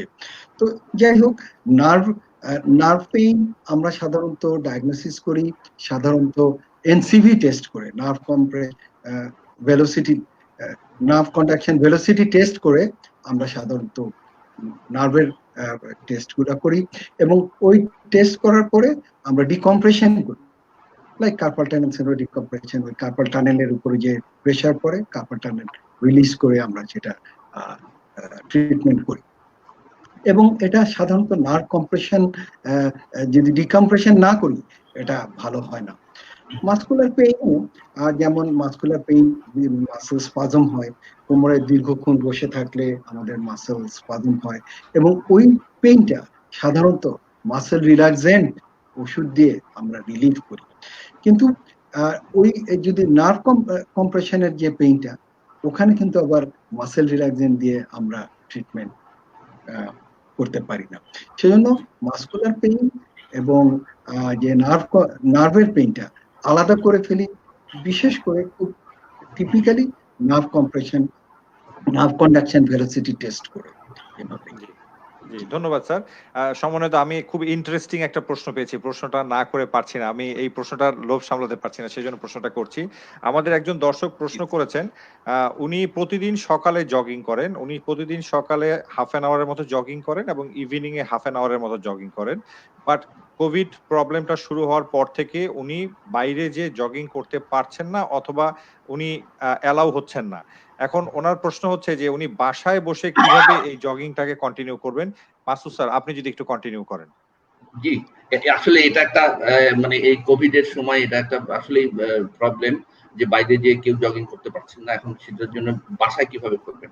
একটা কথা হচ্ছে, যদি বাসায় ট্রেডমিল থাকে তাহলে তো সমস্যার সমাধান হয়েই যায় যে উনি ট্রেডমিলই করতে পারেন। কিন্তু যদি ট্রেডমিল নাও থাকে তো সেক্ষেত্রে যেটা করতে হবে যে ওই বাসায় ধরেন 3টা রুম আছে, 3টা রুমে উনি একদম আধা ঘন্টা বা 1 ঘন্টা যতক্ষণ উনি আগে হাঁটতেন ওইভাবে উনি কন্টিনিউয়াস হাঁটবেন। এবং এটা কিন্তু ওই থেমে থেমে হাঁটলে হবে না, আপনার হলো কন্টিনিউয়াস হাঁটতে হবে। উনি ঘড়ি ধরে ধরেন সকাল 8টার দিকে উনি হাঁটা শুরু করলেন, 8:30 বা 9টায় হাঁটা বন্ধ করলেন, এবং এইভাবে যদি উনি কিছু, এবং শুধু তাই না, শুধু হাঁটা না, হাঁটার সঙ্গে শুধু ফ্রি হ্যান্ড এক্সারসাইজ ওগুলো উনি করতে পারেন। তাহলে হচ্ছে কি যে এই বাইরের যে জগিং সেটা কে রিপ্লেস করতে পারবে এই ইয়েটা, মানে ব্যায়ামটা। সুতরাং উনি বাসায় থেকেও কিন্তু এইভাবে করতে পারেন। মানে বাসায় থেকে উনি জগিংটা করতে পারবেন, কিন্তু সেই ক্ষেত্রে ওনাকে খুব টাইমলি এবং সেই সময়টা মেনটেন করতে হবে। এবং আমার ধারণা স্যার একটু হাত পা নেড়ে ওনাকে ব্যায়ামটা করতে হবে, হাত পা দিয়ে একটু হাতটা নাড়তে হবে। আমি জাহাঙ্গীর স্যারের কাছে খুব স্পেসিফিক একটা প্রশ্ন করতে চাচ্ছি, যে এটা আমরা খুব কমনলি শুনি, সেটা হচ্ছে ফ্রোজেন শোল্ডার। আসলে ফ্রোজেন শোল্ডার বলতে আমরা কি বুঝি এবং কিভাবে বুঝবো যে আমার আসলে ফ্রোজেন শোল্ডার হয়েছে? আচ্ছা, ধন্যবাদ। খুবই কমন একটা সমস্যা নিয়ে রোগীরা প্রায় আমাদের কাছে আসে।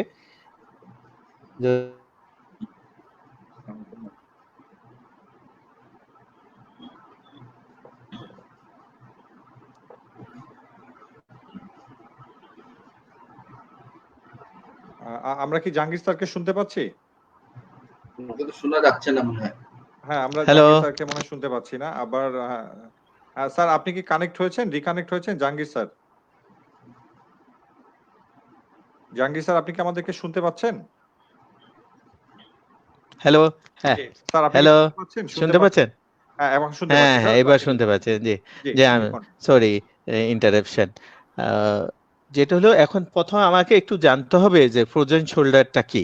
অ্যাকচুয়ালি ফ্রোজেন শোল্ডার আমরা বা অ্যাডহেসিভ ক্যাপসুলাইটিস বা স্টিফ শোল্ডার যাই বলে না থাকি, এটার একটা প্রকৃতি আছে। এই ডিজিজটা 3টা অবস্থার মধ্যে থাকে।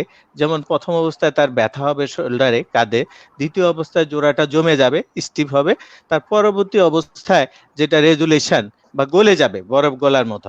এই 3টা স্টেজে এই রোগী ভয় পেলে হবে না রোগীদেরকে। এটা যে অটোমেটিক্যালি হবে, আবার আস্তে আস্তে চলে যাবে। 3টার সময়তে সাধারণত 6 থেকে 9 মাসও লেগে যেতে পারে। তবে এখন আসি এই রোগটার কারণ কি।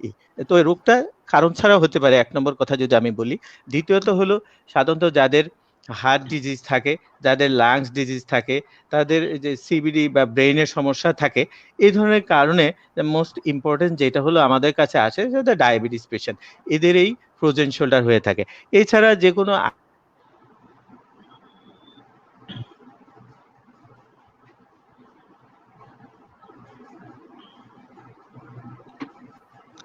এই রোগের মেইন চিকিৎসা হলো, চিকিৎসা যাওয়ার আগে আমি তাকে কিছুটা উপসর্গ বলি।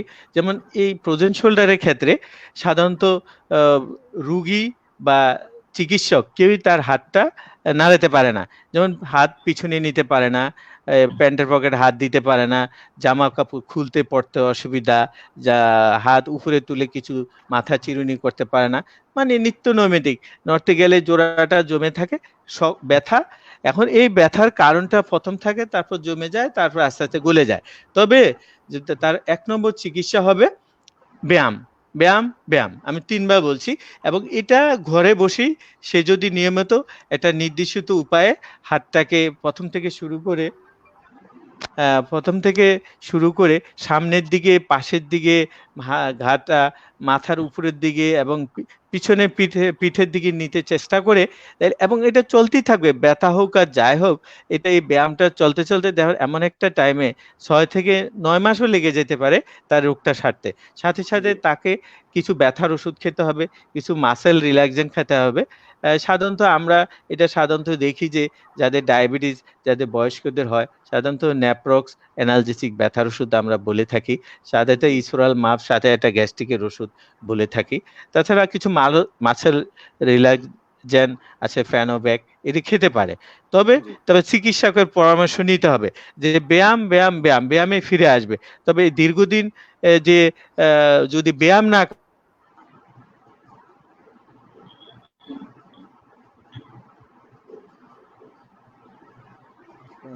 আমার ধারণা আমরা জাহাঙ্গীর স্যারকে ডিসকানেক্ট পেয়েছি, কারণ হচ্ছে সম্ভবত ওনার পাওয়ার সাপ্লাইটা অফ হয়ে গিয়েছে। জাহাঙ্গীর স্যার আপনি সম্ভবত আমাদেরকে শুনতে পাচ্ছেন না। জি হ্যালো, আবার আসতেছে। জি জি স্যার, আমরা আপনার লাস্টের কথাটুকু শুনতে পাই না। জি আপনি ফেনোব্যাকের কথা বলছিলেন, আমি আবার রিপিট করি। জি স্যার, জি আচ্ছা, জি ফেনোব্যাক, মাসেল রিল্যাক্সেন্ট, কিছু ব্যথার আজকে যে আমরা করতেছি অষ্টকল জি, তাও খেতে পারে। জি, ধন্যবাদ স্যার। আর সমন্বয় আমার ধারণা আপনার কাছে আরো অনেকগুলো প্রশ্ন এসে জমা হয়েছে, আপনি যদি হ্যাঁ আবার একটু বলেন। হ্যাঁ আচ্ছা জি জি। সো বেসিক্যালি এখানে জ্যোৎস্নারা বেগম একজন লিখেছেন, উনি উনি এদিকে রেফার করছিলেন আসলে ইয়ের পেইনের কথা, যে low back pain, tendon and muscle pain. জি হ্যাঁ, তো এইটা নিয়ে উনি বলেছেন। আরেকটা কোশ্চেন উনি ক্যান্সার রিলেটেড কোশ্চেন, সেটা হয়তো এখানে অ্যাপ্লিকেবল না। সো এই যে লো ব্যাক পেইন এবং টেন্ডন এন্ড মাসল পেইনের কথাটা নিয়ে যদি কিছু বলেন, এবং জি বিশেষ করে এরকম আরেকটা সিমিলার ইয়ে আছে যে এখন হয়তো অনেকে বাসায় যেহেতু বসে থাকতে থাকতে বা ওই যে বাসায় শুয়ে থাকতে থাকতে হয়তো যে ফ্রোজেন শোল্ডারটা সিমিলার, ফ্রোজেন শোল্ডার নিয়ে একজন বলেছিল অনেকে হয়তো স্টাক হয়ে যাচ্ছে, স্টিফ হয়ে যাচ্ছে। সো হালকা এক্সারসাইজ করা বা খুব বেশি সিভিয়ার কিছু না করা বা এই হুম ধরনের কোনো রেকমেন্ডেশন থাকলে সেটাও বলেন। আর এই যে গরম পানি দিয়ে অনেকে ইয়ে করে, সেগুলো স্যার কি করা যেতে পারে, এগুলো জি, যদি আমি চাই। একটু তাহলে পারভেজ স্যারকে একদম স্পেসিফিক একটু প্রশ্ন করতে চাচ্ছি। স্যার, লো ব্যাক পেইন বলতে আমরা কি বুঝি, এবং লো ব্যাক পেইনের একজন পেশেন্ট বাসায় বসে কি করলে উনি লো ব্যাক পেইন থেকে কিছুটা হলেও নিরাময় পেতে পারেন স্যার? ধন্যবাদ সুন্দর কোশ্চেনের জন্য। লো ব্যাক পেইন সাধারণত অনেকেরই হয়ে থাকে। আহ, বলা হয় যে বিশ্বের প্রায় 80% লোকই লো ব্যাক পেইনে ভুগছে। এখন এই লো ব্যাক পেইন আমরা যেটাকে কনসিডার করি mid age low back pain, অল্প বয়সী না অথবা বেশি বয়সী। Mid age low back pain সাধারণত সাধারণত ডিস্কের সমস্যার জন্য হয়, যেটাকে আমরা ডাক্তারি ভাষায় পিএলআইডি বলি। তো সাধারণত পিএলআইডির যদি আর্লি স্টেজে আসে, যদি কম সিমটম নিয়ে আসে, সাধারণত তাদের আমরা ব্যায়াম এবং কিছু হালকা অ্যানালজেসিক্স দিয়েই আমরা চিকিৎসা করি। তো এখন যেহেতু কোভিড, যেহেতু সে এখন ডাক্তারের কাছে যেতে পারতেছে না, যেহেতু এখন সে ফিজিওথেরাপিতে যেতে পারতেছে না, তো আমরা সাধারণত খুব হালকা ওষুধ অ্যানালজেসিক প্রেসক্রাইব করি, লাইক নাপা এক্সটেন্ড বা একটা ফিনোব্যাক বা মাসেল রিল্যাক্সেন্টের, এই দুটোর ভিতরেই আমরা থাকি। অনেক সময় হয়তো নিউরালজিন বা নিওবিয়ন এইসব জাতীয় ওষুধও দিই। তার মানে খুব ওষুধের উপরও ডিপেন্ড করি না। কিছুটা আমরা যেটা বলি যে আপনারা ভারী কাজ করবেন না, ঝুঁকে কাজ করবেন না, ভারী জিনিস উঠাবেন না, এগুলা অল্টারনেট, দ্যাট ইজ লাইফস্টাইল কিছু মডিফিকেশন করতে বলি। আর ব্যায়ামের কথা বলি, হালকা ব্যায়াম। হালকা ব্যায়াম বলতে কি বুঝিস তাহলে? হালকা ব্যায়াম বলতে সে শুয়ে শুয়ে সে কিছুটা পিঠ উপর করে, কিছুটা পিঠ শক্ত করবে, নরম করবে পিঠ, এ জাতীয়। আবার অনেকে গরম শেক দেওয়ার কথা বলি, আবার কাউকে আবার বলি যে না ঠিক আছে, গরম শেক যদি না হয় তাহলে আপনার একটু অল্টারনেটলি গরম এবং ঠান্ডা শেকের কথা বলি।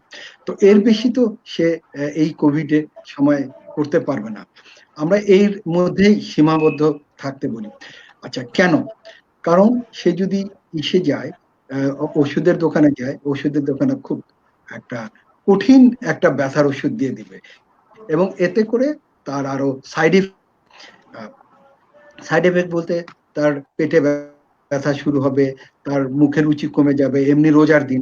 সেজন্য আমরা তাকে খুব ভালোভাবে কিছু এক্সারসাইজ, যদি স্কাইপিতে আমাদের সাথে বা টেলিমেডিসিনের সাথে আমাদের যোগাযোগ করে, আমরা কিছু ব্যায়াম দেখিয়ে আমরা ট্রিটমেন্টটা কনক্লুড করব। আমরা এটা অবশ্যই রোগীদের বলবো যে বেশি ব্যথার ওষুধে আপনারা এখানে যাবেন না এই কোভিড এর সময়।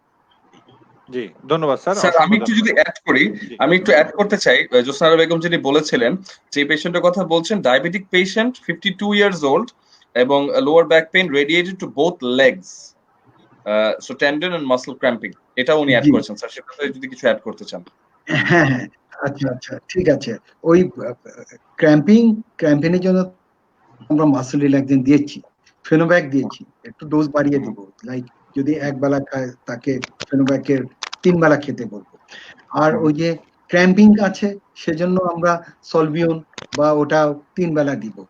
যদি এক্সট্রা আরো যদি ব্যথা হয়, খুব অ্যাটিপিক্যাল ব্যথা, তখন আমরা সাধারণত প্রিগাবালিন অ্যাড করতে পারি, এই আর জি কি। জি স্যার, জি এর বেশি আমরা ওষুধে যাব না, কারণ এখন যদি বেশি ওষুধ খায় তাহলে তার কিছু সাইড এফেক্ট দেখা দিতে পারে। জ্যোৎস্না বেগমকে এর ভিতরেই থাকতে বলবো আর কি। জি, জি ধন্যবাদ স্যার। আমি একটু এখন চলে যাচ্ছি মাসুদ স্যারের কাছে। মাসুদ স্যারের কাছে আমার একদম স্পেসিফিক প্রশ্ন হচ্ছে, স্যার আমরা ডিসলোকেশন অফ শোল্ডার বলতে কি বুঝি, এটা কাদের সব থেকে বেশি হয়, এবং যদি হয় তাহলে আমাদের করণীয় কি? জি, ধন্যবাদ। এটা ভালো প্রশ্নের জন্য, এবং অনেকেরই দেখা যায় এরকম বলে এসে। তো দুই ধরনের হতে পারে। একটা হতে পারে যে ট্রমাটিক ডিসলোকেশন, অর্থাৎ আঘাতের কারণে হয়তো কোনো অ্যাক্সিডেন্ট হয়েছে, অ্যাক্সিডেন্টের কারণে কোনো ডিসলোকেশন হলো। ডিসলোকেশন মানেটা কি, যে জয়েন্টটা ছুটে যাওয়া। ধরেন এরকম শোল্ডার বা হিপ, যে কোনো জয়েন্ট এরকম হতে পারে। তো শোল্ডারের একটা কমন জয়েন্ট, যে শোল্ডার জয়েন্ট ছুটে যায়। তো যেটা আঘাতের কারণে যখন হয় সেটার চিকিৎসা এক ধরনের।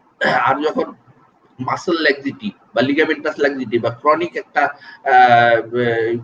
স্ট্রেস জয়েন্টের উপরে, তার কারণে যেটা হতে পারে সেটাকে আমরা যখন বলি recurrent shoulder dislocation. Recurrent shoulder dislocation মানে হচ্ছে যে মাঝে মাঝেই হয়, এবং একটু হাতটা ঘুরালেই বা হাত একটু সরালেই দেখা যাচ্ছে যে হয়ে যাচ্ছে। হয়তো কোনো কোনো ক্ষেত্রে দেখা যায় যে প্রথমে একটা তার হাতের হিস্ট্রি আসে এবং বেশ বেশ কয়েকবার এরকম ডিসলোকেশন হয়। আর আরেকটা হতে পারে যে ট্রমাটিক ডিসলোকেশন, আঘাতের কারণে। তো আঘাতের কারণে যেটা যদি হয়, তো আমাদের যেটা প্রথম করণীয় সেটা হচ্ছে যে সঙ্গে সঙ্গে জয়েন্টটা বসায় দেওয়া। অর্থাৎ যে দুইটা হাড় নিয়ে বা তিনটা হাড় নিয়ে এই জয়েন্টটা, এখানে যেমন হলো দুইটা হাড় নিয়ে এই জয়েন্টটা তৈরি হয়েছে, গ্লিনয়েড ক্যাভিটি এবং যে হিউমারাসের হেড, এটা নিয়ে জয়েন্টটা তৈরি। সুতরাং এইটাকে ঠিক মতো জায়গায় বসায় দেওয়া।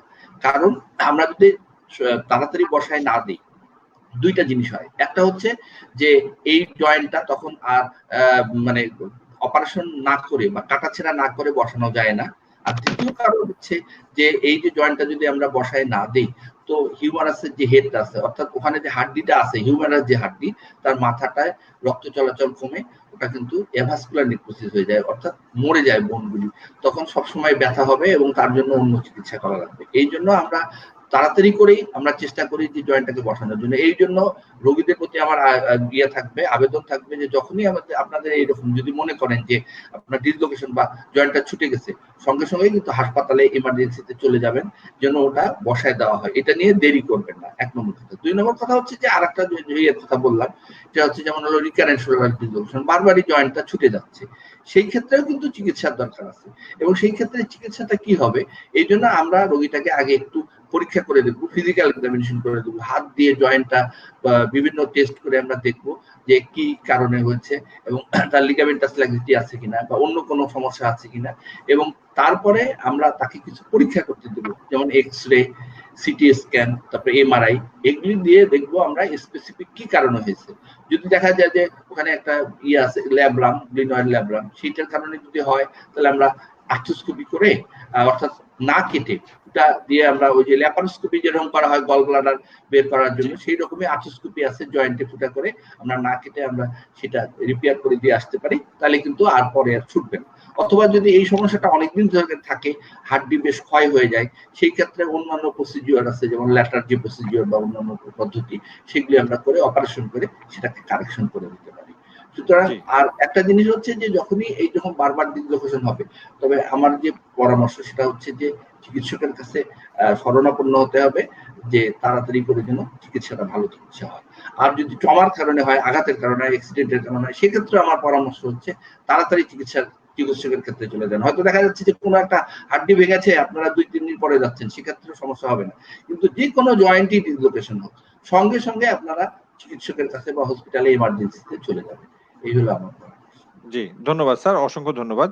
আমি একটু এখন জাহাঙ্গীর স্যারের দৃষ্টি আকর্ষণ করছি। স্যার, আপনার কাছে আমার স্পেসিফিক প্রশ্ন হচ্ছে, আমরা যে ফ্রোজেন শোল্ডার নিয়ে কথা বলছিলাম, ঠিক এটার সাথে সামঞ্জস্যতা রেখে আমি আরেকটা জিনিস বলতে চাই। বাচ্চাদের ক্ষেত্রে দেখা যায় যে অনেক সময় বাচ্চাদেরকে আমরা আদর করতে যেয়ে বাচ্চাদের শোল্ডার জয়েন্টটা ডিসলোকেশন হয়ে যায়, এবং এটা খুবই পেইনফুল, এবং বাচ্চাদের মানে কান্নাকাটি, অস্থিরতা একটা খুব প্রকট আকার ধারণ করে।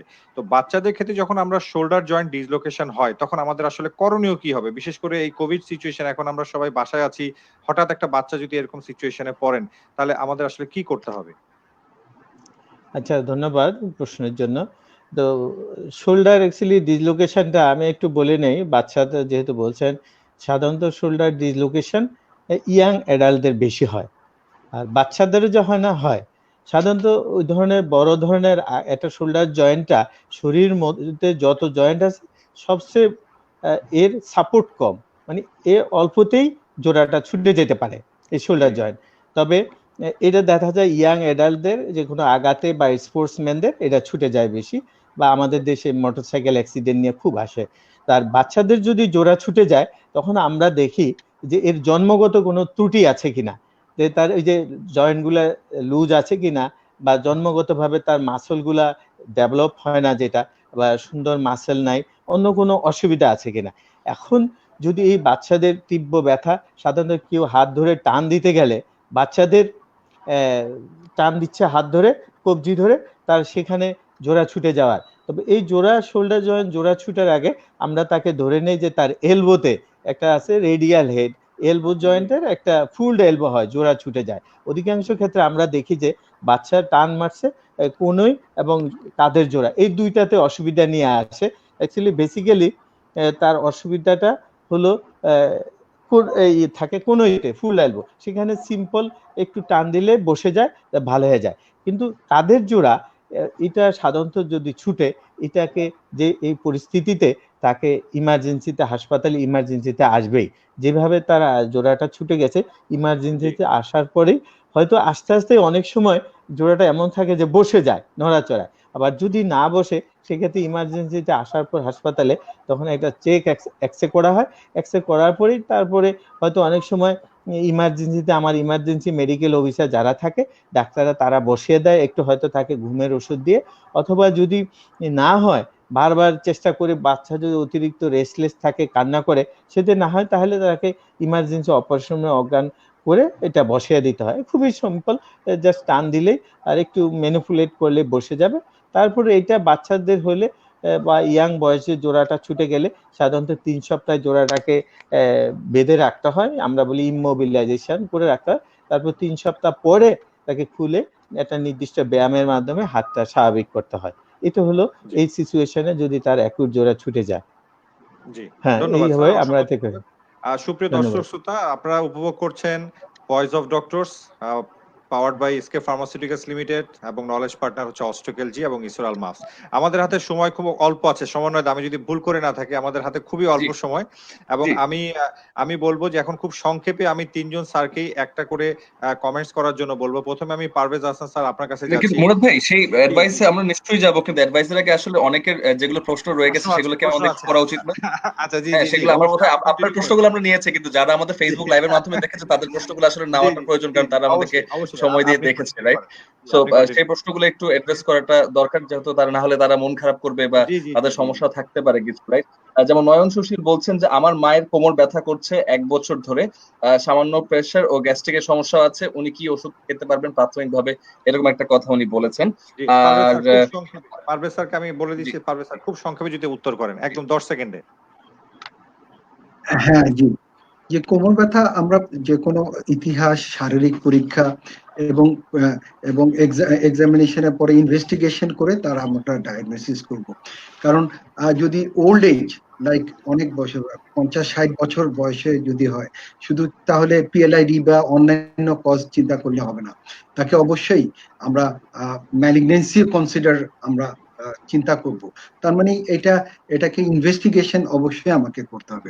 তারপরে ইন ডিটেইল সব পরীক্ষা নিরীক্ষা করে যখন আমরা ডায়াগনোসিস করব, সেই ডায়াগনোসিসের ভিত্তিতেই তার ট্রিটমেন্ট করবে। জি, আমার মনে হয় আমাদের দর্শক উত্তর আমরা পেয়েছেন। যে কয়টা টেস্ট আমরা করি। জি জি জি জি, সমন্বয় আরো যদি কোনো প্রশ্ন থাকে। আগে ডায়াগনোসিস, তারপরে আমরা চিকিৎসা। জি, আগে ডায়াগনস্টিক্স, তারপর চিকিৎসা, এটাই বলছেন। হ্যাঁ জি।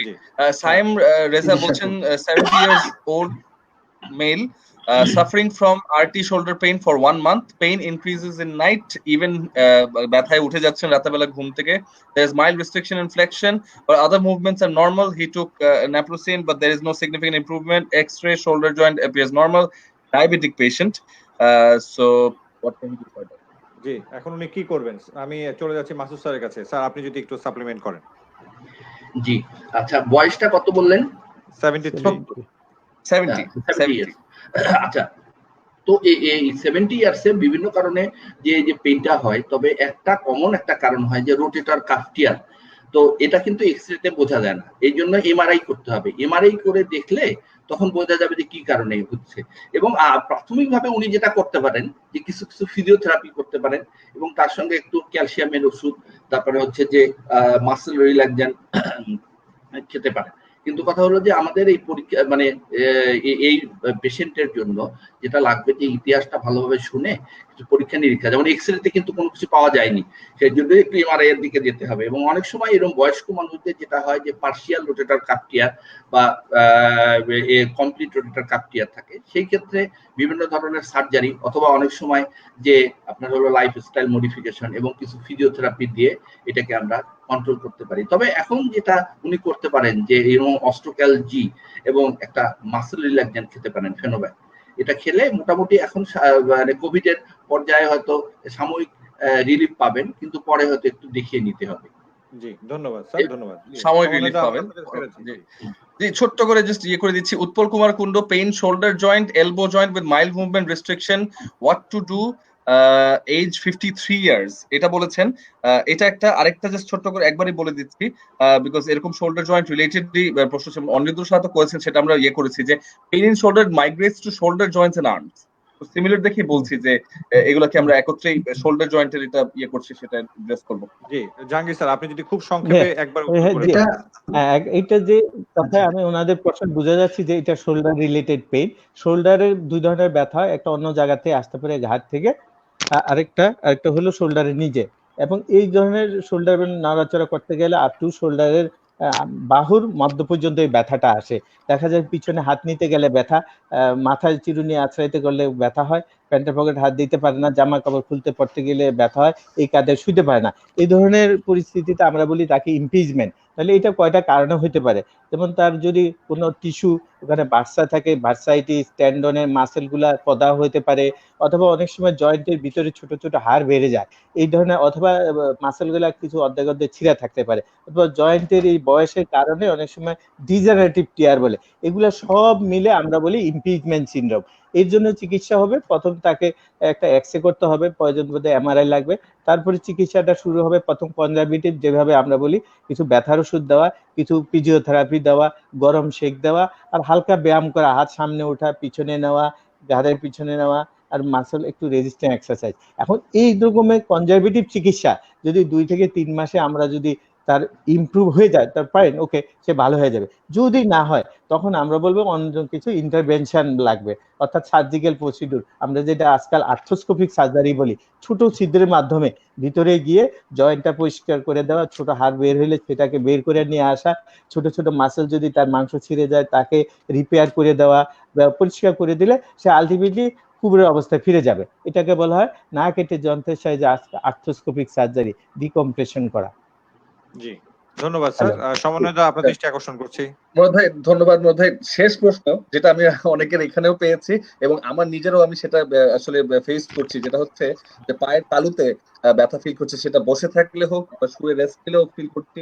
বিশেষ করে ঘুমাতে যাওয়ার সময় মনে হচ্ছে যে পায়ের তালুতে প্রচন্ড ব্যথা করছে এবং লোয়ার ব্যাক পেনেও হালকা, লোয়ার ব্যাকেও হালকা পেইন ফিল করছি। তো এটা যদি এই উদ্দেশ্যে যদি একটু অ্যাড্রেস করে দেন, আমার মনে হয় ওভারঅল এখান থেকে এটাই লাস্ট। এটার উত্তরটা আমি দিয়ে দেই, আমি উত্তরটা দেই ওনাকে। আমি কথা বলছি, ওনার আগে আমরা সেরাম ইউরিক অ্যাসিডটা দেখতে হবে, টেস্ট আগে ওনার চিকিৎসা না দিয়ে ওনার টেস্টের কথা বলছি। ওনার ইউরিক অ্যাসিড দেখতে হবে, আর থাইরয়েড ফাংশন টেস্টটা TSH বা T3 T4 করতে হবে, আর পায়ের গোড়ালির একটা এক্সরে করতে হবে। এখন দেখতে হবে তার ইউরিক অ্যাসিড বাড়ছে কিনা, পায়ের তলায় হাড় বেড়ে গেছে কিনা।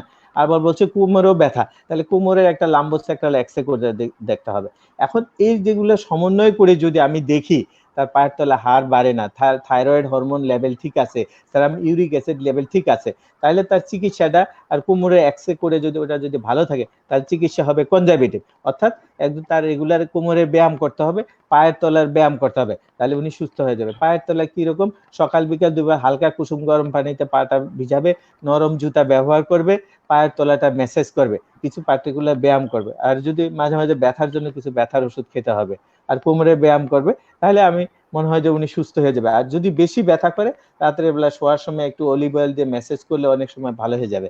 আই থিঙ্ক এটাই সময় দেওয়ার জন্য ভালো চিকিৎসা। জি, স্যার ধন্যবাদ থ্যাংক ইউ অনেক। Sir, thank you very much.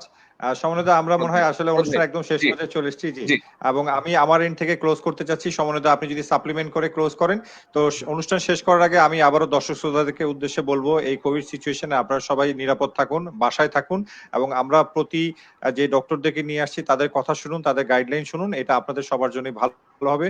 আজকের অনুষ্ঠানটার আমাদের নলেজ পার্টনার ছিল অস্টকেল জি এবং ইসরাল মাফ। সমন্বিত আমি আপনার কাছে হ্যান্ড ওভার করে দিলাম।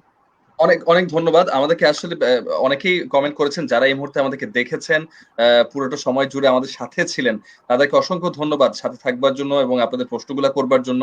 অনেকেই হয়তো এখন করছেন, বাট একদম শেষ মুহূর্তে চলে এসেছি। আসলে ইফতারের সময়ও চলে এসেছে, মাগরিব আজানের সময় এসেছে। সো অনেক ডাক্তাররা আসলে তাদের চেম্বারে আছেন বা কাজে আছেন, বাকিরা হয়তো বাসা থেকেই করছেন, তো তাদেরও ফেরত যেতে হবে। সব মিলিয়েই আমাদের সময় স্বল্পতা রয়েছে। আপনাদেরকে অসংখ্য ধন্যবাদ। যেমন হাসান শিপলু বলেছেন, এক্সেলেন্ট ইনিশিয়েটিভ। সো ইয়েস, আমরা চেষ্টা করে যাচ্ছি এবং এটার জন্য বিশেষ ধন্যবাদ এসকে ফার্মাসিউটিক্যালস কে দিতে হবে, এরকম একটা উদ্যোগ নেওয়ার জন্য এবং সাপোর্ট করবার জন্য। আসলে অনেক অনেক ধন্যবাদ এসকে ফার্মাসিউটিক্যালস কে। এবং আবারও মনে করে দিই যে আজকে কিন্তু নলেজ পার্টনার অস্টিকাল জি এবং এসরাল মাপস। So grateful overall. এবং আপনাদের সবাইকে ধন্যবাদ যে ডাক্তাররা আজকে আমাদের সাথে ছিলেন, professor doctor Mohammad Hasan Masud, professor doctor Parvez Hasan, doctor G M Jahangir Hossain sir, সবাইকে অসংখ্য ধন্যবাদ আমাদেরকে সময় দেওয়ার জন্য। মুরাদ ভাইকে স্পেশাল থ্যাঙ্কস সময় দেওয়ার জন্য এবং আমাকে সময় দেওয়ার জন্য, যাতে আমি কোয়েশ্চেন গুলো পড়তে পারি। এবং আমি একটু সাপ্লিমেন্ট করি, এসকে ফার্মাসিউটিক্যালস লিমিটেড এবং এবিসি রেডিও দুটো প্রতিষ্ঠানের পক্ষ থেকে স্যার আপনাদের তিনজনদেরকেই অসংখ্য অসংখ্য ধন্যবাদ ও কৃতজ্ঞতা। ধন্যবাদ। আপনাদের একদম একদম সঠিক। ধন্যবাদ। তো দেখা হবে আবার কোনো নতুন অনুষ্ঠানে। আল্লাহ হাফেজ। জি স্যার, অনেক ধন্যবাদ, অনেক ধন্যবাদ সবাইকে সাথে থাকবার জন্য। আজকের মতো আমরা এই লাইভ প্রোগ্রাম থেকে বিদায় নিব। Voice of doctors powered by SKF থেকে আজকের মতো বিদায় নিচ্ছি। কিন্তু 8 তারিখ অর্থাৎ পরশুদিন ঠিক এই সময় বিকেল 4টায় আমরা আবারও হাজির হয়ে যাচ্ছি। সো আমাদের সাথে থাকতে ভুলবেন না। আবারও বলছি, voice of doctors powered by SKF আগামী পরশুদিন 8 মে এবং বিকেল 4টায়। ওই দিন আমাদের সাথে থাকছেন ডাইজেস্টিভ কেয়ার নিয়ে কিছু স্পেশালিস্ট। তো ডাইজেস্টিভ কেয়ার নিয়ে আমরা কিছু কোয়েশ্চেন্স সেদিন আপনাদের কাছে আশা করব। এই সমস্যাগুলো আপনাদের দূর করবার চেষ্টা করব। আবারও যে আমাদের যে পাওয়ার্ড বাই এসকেপ, সো আপনারা মেন্টালি প্রিপেয়ার্ড হয়ে থাকেন, যদি কারো ডাইজেস্টিভ প্রবলেমস হয়ে থাকে সেদিন আপনাদের সমস্যাগুলো তুলে ধরতে পারবেন। এবিসি রেডিও ফেসবুক পেজে লাইভ হবে, verified page ABC radio FM 89.2 twin করে ফেলবেন। আজকের মতো সবাইকে ধন্যবাদ। সুস্থ থাকবেন, ভালো থাকবেন, বাসায় থাকবেন এবং সবসময় এবিসি রেডিওর সঙ্গেই থাকবেন। আজকের মতো বাই বাই। ধন্যবাদ। আল্লাহ হাফেজ।